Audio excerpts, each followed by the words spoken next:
Sailing in from MedaSurvivor and designed by the legendary Kazutaka Miyatake, the creator of Macross. It is GSS00 Ghost Ship, with a kit of Hyperbeam, Tornado, Ghost Shot, Sea Legs, and the leg ability of Marine Up, which applies when on aquatic terrain, will buff all leg stats, minus armor and heavy limit of course, but also applies auto repair and auto charge leg abilities all at the same time. Now, Ghost Ship most certainly made a lot of waves when she was first announced in MedaSurvivor, especially with a legendary name like Mr. Kazutaka at the helm, so to speak, and pun intended. Especially with having the designer of Macross now having weighed in with a Medarot design, she most certainly was making a lot of waves and a lot of high wins with what she brought to the table. In Medarot's S, that is most certainly no exception either, with this extremely dangerous kit that she brings to the table. Hyperbeam on the head part is an optic attribute skill that gets a ×2 damage bonus at 30% charge and a ×3 damage bonus at 100% charge. So that means this alone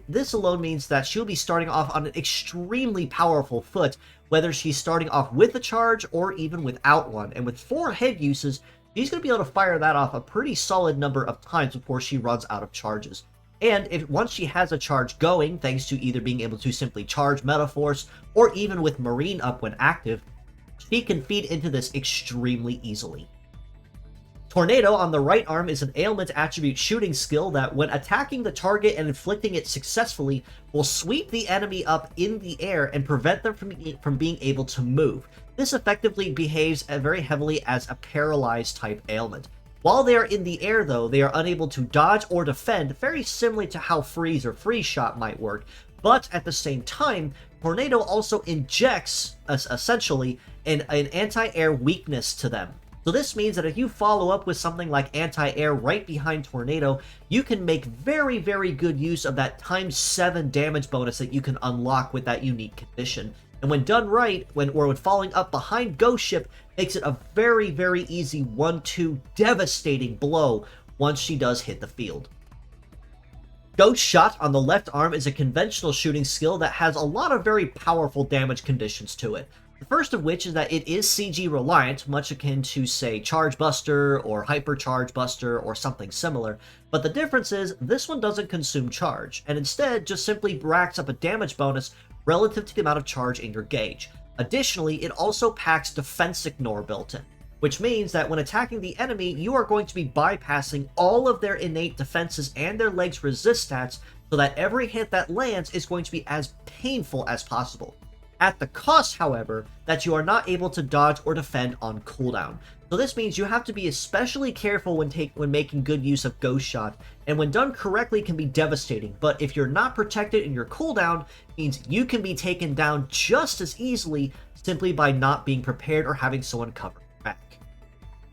Sea Legs means that Ghost Ship is going to have relatively decent coverage across most terrains, trading a lot of her main overall terrain compatibility with a higher emphasis on dodging and grazing with Evade, and maybe just a little bit better balanced out terrain compatibility overall. But her stats are still fairly solid as far as Sea Legs are concerned, and even to a point might even consider her a boss type to a degree. With a base mobility of 775, she is definitely cooking a lot faster of a speed before anything else comes into play, and even compared to most other standard Sea Legs. And an evade of 1811 also is par for the course and to be expected with Sea Legs like this, as it means that she is going to be able to dodge or graze just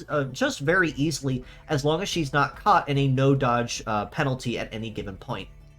A melee resist of 559 is probably going to be one of the biggest weaknesses that Ghost Ship has, though, because that means she is extremely fragile and very subject to high punish when anyone tries to get in her space up close. So she's going to be putting a very solid emphasis on keeping enemies away from her at any given point. And given that she's got Tornado on the docket, I really don't think this is going to be too hard for her to do. However, a shoot resist of 1086 is just a little bit better, as it means she can hold her own just a little bit better with the enemy sniper taking pot shots from afar. But I do also have to mention this is before Marine Up comes into effect. With Marine Up, if she is on aquatic terrain specifically, all of those go up by about 30%. So, as if she already wasn't going to be getting better on S-rank terrain she's good at anyway, Marine Up allows her to get even better, and even comp a good chunk of her weaknesses to make it easier for her to run back and forth, or float back and forth, I guess I could say, dodge and graze a lot, and even tank damage just a little bit better.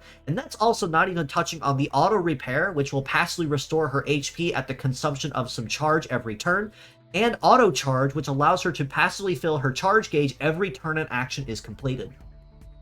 As far as her other parts though, in the armor department, she's packing about 3779 for the head, about 3239 for the right arm, 3359 for the left, and just shy of 3900 for the legs. I mean, she's got some pretty decent armor to her, and she's going to be relying pretty heavily on that in order to keep herself as alive as possible, because her resist stats are iffy, I guess. Her melee resist is definitely not great at all, but she's going to be kind of squishy if anything does end up getting in her face. But with her base power, though, she is just as solid, though, with a Hyperbeam at 1619 before modifiers. Tornado doesn't really need power, but with the success of 1513, she's definitely going to be firing this off, and most likely not missing often, if at all. And Ghost Shot, having a very solid base power of almost 2k by itself, means she's going to be definitely pumping in some damage output once she has a charge going.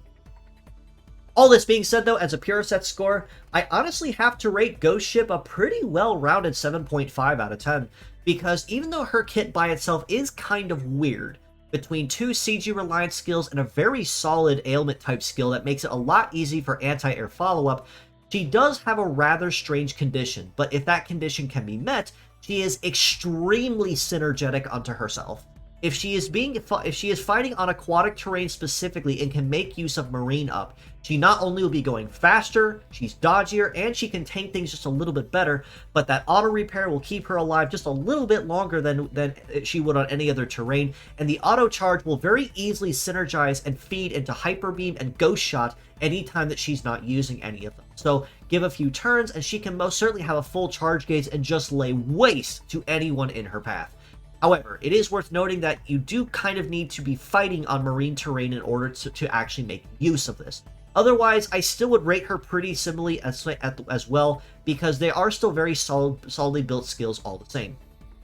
As mixed parts, I do have to rate her just a little bit higher at an 8 out of 10 for the same reasons. Given that Marine Up is very exclusive under the fact that you miss out on a lot of perks if you're not fighting on aquatic terrain, Hyper Beam, Tornado, and Ghost Shot for females, even if they're heavy, minus the Tornado, is still very, very solid and can be put to very good use all the same. And when you do end up having to fight on marine terrain, it is still a fantastic way you can make use of at any given situation. However, I should also finish this by saying that given that she is a sea leg herself, it does mean that she is just as susceptible to anti-sea punish, so even those high boost stats that she will get a hold of may possibly cripple her faster than anticipated if one is not careful.